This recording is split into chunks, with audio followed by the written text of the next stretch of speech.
Барлықтарыңызға сәлем.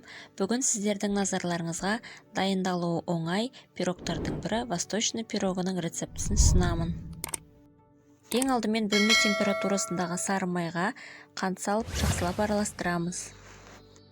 Оның үстіне бір жұмыртқа, қопсытқыш және електен өткізілген ұнды біртіндеп себе отырып, жұмсақ қамыр илеуіміз қажет. Ұнды міндетті түрде бірден емес, біртіндеп салу қажет. Дайын болған қамырды целлофанға салып 30 минутқа тоңазытқышқа қойып қоямыз.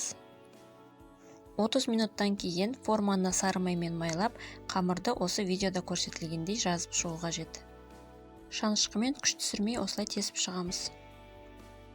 Ендігі кезекте қамырдың үстіне бір келкетіп мейіз саламыз. Оның үстіне грек жаңғағы немесе арахис салға болады.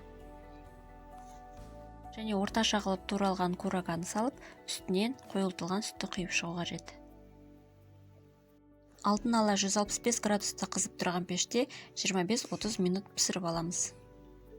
Осындай әдемі және дәмді болып шығады, сіздерге де дайындап көруге кеңес беремін.